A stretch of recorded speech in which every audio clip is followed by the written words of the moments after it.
బిడ్డని నేను కొట్టుకున్నా, నీకేమైందండి? నా బిడ్డని కొట్టుకున్నా, నీకెందుకు కోపం వస్తుంది?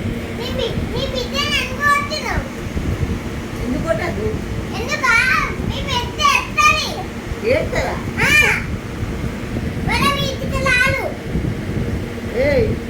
రాదు నా బిడ్డ నా ఇంటికి.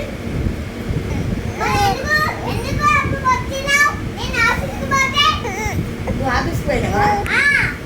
పోలీసు ఒక సైకిల్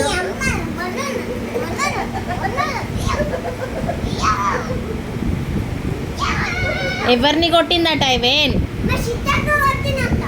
ఎవరు కొట్టిండ్రు చిట్టాకను? ఎందుకు కొట్టిందట?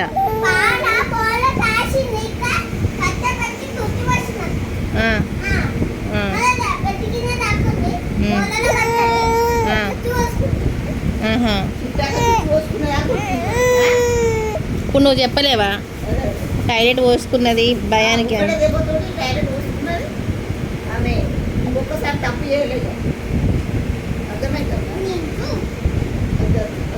సరే సరే సరే, ఇప్పుడు పడతావు, దెబ్బ తలుగుతుంది, మళ్ళీ అట్లనే తలుగుతుంది.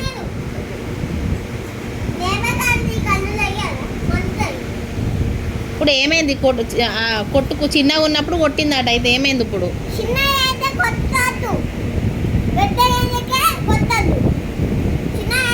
ఇప్పుడు ఎవరిని కొట్టిందట?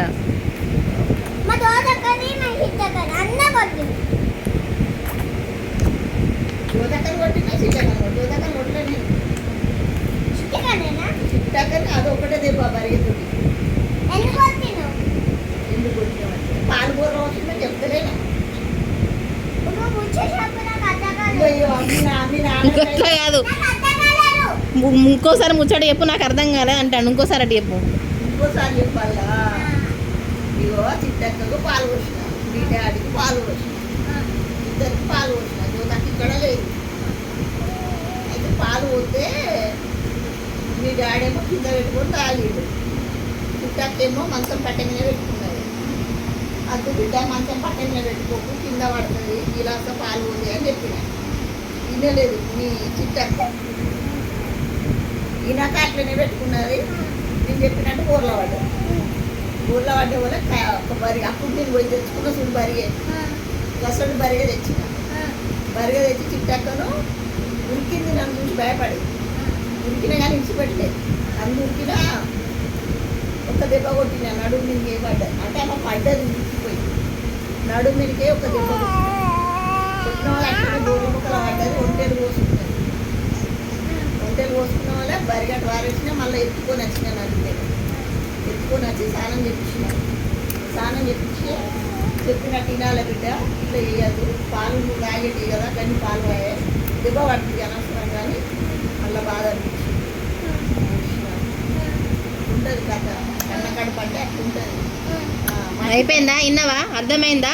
చిట్టాకను కొట్టిందట. పాలు కూడా కొడితే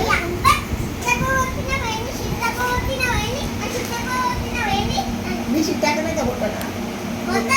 ఎందుకు కొట్టద్దు?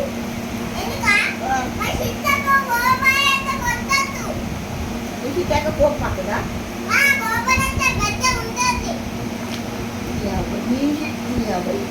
ఇక కొట్టాలి. ఎప్పుడు కొట్టా మీ చిట్టాక